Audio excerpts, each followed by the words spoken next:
A young Byzantine soldier presses his back against the ancient wall, listening to something enormous stir in the darkness beyond it.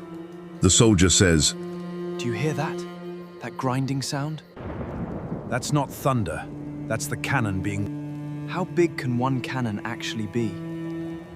big enough to end 1100 years. 1453 AD, Constantinople. The last capital of the Roman Empire, the empire that once ruled from Britain to Persia, is down to a single city, a handful of soldiers, and walls that have never been broken in over 1,000 years. That is about to change tonight. To understand how far the empire had fallen, you first need to understand what Constantinople actually was. For 11 centuries, this city had been the unbroken heart of Roman civilization, the eastern half of an empire that never truly fell, even after Rome itself was sacked centuries earlier.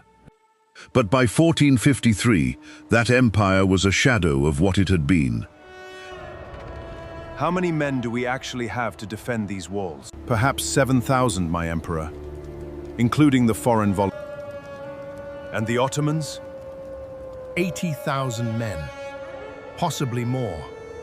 The Byzantine Empire, that had once stretched across 3 continents, now consisted of a single city, surrounded on every side, facing an enemy more than 10 times its size.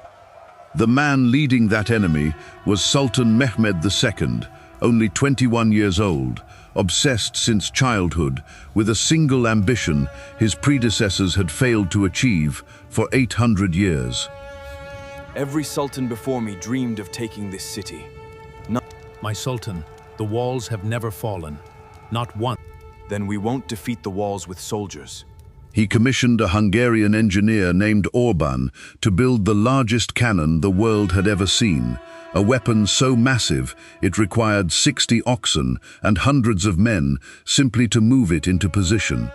The gun was called Basilica, and when it fired for the first time, the sound was reportedly heard from miles away.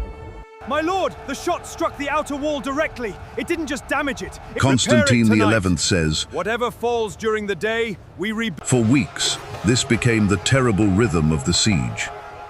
Ottoman cannons tore holes in walls that had stood for 1100 years, and every single night, exhausted Byzantine defenders and civilians worked by torchlight to rebuild what daylight had destroyed. My lord, we've been working for 6 hours straight. Then we work for 6 more. If that wall falls open, For nearly 2 months, against every expectation, the city held. The walls kept being rebuilt. The garrison, though desperately outnumbered, held every assault. Byzantine and allied Genoese soldiers, including a skilled commander named Giovanni Giustiniani, repelled wave after wave of Ottoman attacks. they've thrown Giustiniani everything at us says, for weeks, and we're still standing. Then perhaps the walls remember what they're for. for a moment, it genuinely looked like Constantinople might survive one more impossible siege, exactly as it had survived so many before. Then, on the night of May 28th, something happened that would end 11 centuries of Roman survival by dawn. A small, unguarded postern gate, called the Kirche Porta, had been left slightly open. Historians still debate whether by accident or through Ottoman infiltration, and Ottoman soldiers discovered it in the chaos of the final assault. My commander, there's an open gate, unguarded. Then we're inside the city before they even know it. At nearly the same moment, Giustiniani, the brilliant Genoese commander who had held the walls for weeks, was struck by gunfire and carried from the battlefield critically wounded. Constantine XI says, "Giustiniani, stay. The men need to see you standing." I cannot stand, my lord. I am dying. His departure and the sight of his soldiers carrying him away caused panic to spread through the defenders, exactly at the moment the Ottomans poured through the unguarded gate. Constantine XI understood immediately what was happening. My emperor, the walls are breached. then I will not be the emperor who is captured. He removed his imperial regalia, according to several historical accounts, so he could not be identified and ransomed as a prisoner, and rode directly into the fighting at the breach. He was never seen again. His body was never definitively identified among the dead. By the following morning, Ottoman forces controlled the entire city. Sultan Mehmed II rode through the streets of Constantinople and into the Hagia Sophia, for 900 years the greatest cathedral in Christendom, and ordered it converted into a mosque, a use it would serve for the next 480 years. This city will be my capital now. An advisor Sultan, reports, the Empire of Rome has No, it has simply changed hands. here is what almost nobody discusses about that final night.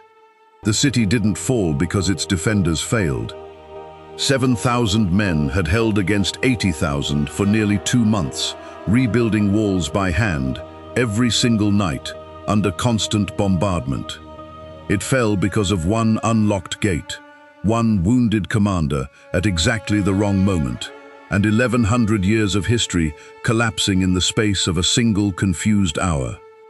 The Roman Empire, the same empire that Julius Caesar built, that Augustus expanded, that Constantine himself had moved east 1,000 years earlier, finally ended not in a single decisive battle, but in a small forgotten door someone forgot to lock.